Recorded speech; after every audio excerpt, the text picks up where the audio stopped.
வணக்கம், welcome to உலக தமிழா. இன்றைக்கி நம்ம ஒரு ஸ்நாக்ஸ் ரெசிபி தாங்க பார்க்க போகிறோம்.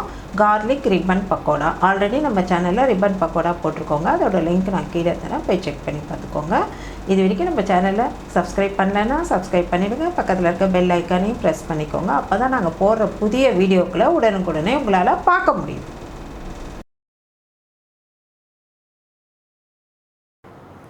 கார்லிக் ரிப்பன் பக்கோடா செய்யறதுக்கு இப்போ ஒரு பவுல் எடுத்து வச்சுருக்கேங்க. அரிசி மாவு 1 கப்பு, அதை ஜலிச்சிக்கலாம்.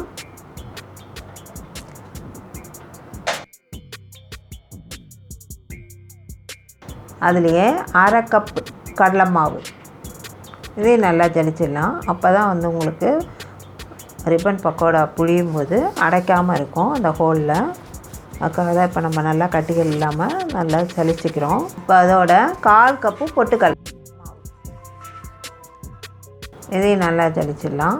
இப்போ நல்லா ஜலிச்சாச்சுங்க. இப்போ ஒரு மிக்ஸி ஜார் எடுத்துக்கலாம். அதில் 6 திரி பூண்டு பல் இதை போட்டுட்டு, இது கூட இதை அரைக்கணும். இது சாதாரணமாக அரைப்படாது, அதனால் அது கூட கொஞ்சம் உப்பு சேர்த்துக்கலாம். உப்பு சேர்த்து இப்போ நம்ம ஜலிச்சு வச்ச மாவுலேருந்து ஒரு 2 டேபிள் ஸ்பூன் அளவு அதோடு சேர்த்தோம்னா நல்லா நைஸாக அரைக்க வரும். அதனால் அதையும் சேர்த்து கொஞ்சம் தண்ணி ஊற்றி அரைச்சி எடுத்துகிட்டு வந்துடலாம். இப்போ நல்லா அரைச்சி எடுத்துகிட்டு வந்தாச்சு. இப்போ இதை நம்ம ஆல்ரெடி ஜலிச்சு வச்சுருந்த மாவோடு சேர்த்துக்கலாம். நல்லா முதல்ல மாவை கலந்துடலாம். கலந்துட்டு அப்புறமா இந்த அரைச்சி வச்சதை அதோடு சேர்த்து பிசைஞ்சிக்கலாம். இது கூட கொஞ்சமாக எள்ளு சேர்த்து பிசைஞ்சிக்கலாம். 1/2 டீஸ்பூன் மிளகாத்தூள், தனி மிளகாப்பொடி, அதை சேர்த்துக்கலாம். இப்போ இதுக்கு தேவையான உப்பு, நம்ம கொஞ்சம் தான் உப்பு போட்டோம் அந்த பூண்டு அரைப்படுறதுக்காக. அதனால் இப்போ மாவுக்கு தேவையான உப்பு கலந்துக்கலாம். இப்போ இது கூட வெண்ணெய், கொஞ்சம் சாஃப்டாக இருக்கும். முதல்ல நல்லா பெசரிடலாம், எல்லா மாவுலேயும் படுற மாதிரி. இப்போ நல்லா பெசரியாச்சுங்க. இப்போ பிடிக்க வரணும், இதுதான் ஸ்டேஜ். இப்போ இந்த ஸ்டேஜில் இப்போ அரைச்சி வச்சுருந்த பூண்டு இந்த தண்ணியை ஊற்றி நல்லா கலந்துடலாம். தேவைப்பட்டால் தண்ணி ஊற்றிக்கலாம், இல்லைனா இந்த தண்ணியே போதுன்னா இதே நல்லா பிசைஞ்சிக்கலாம். முறுக்கு மாவு பதத்துக்கு பிசைஞ்சிக்கணும். இப்போ அந்த தண்ணியோட கொஞ்சம் மிக்ஸியை கழுவி கொஞ்சம் ஜாரு கழுவி சேர்த்துக்கலாம். சேர்த்து பிசைஞ்சிடலாம். அவ்வளோதான், இப்போ கரெக்டாக பிசைஞ்சாச்சு. இதுதான் கரெக்டான பதம். முறுக்கு அச்சு எடுத்துகிட்டு அதில் ரிப்பன் பக்கோடா தட்டு போட்டுட்டு எண்ணெய் தடவிக்கலாம்.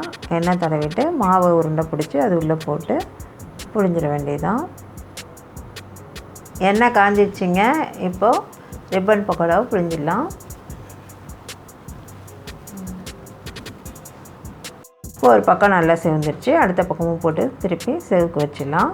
இப்போ 2 பக்கமும் நல்லா செவந்துருச்சுங்க. அவ்வளோதான், இப்போ நமக்கு சூப்பரான கார்லிக் ரிப்பன் பக்கோடா ரெடி.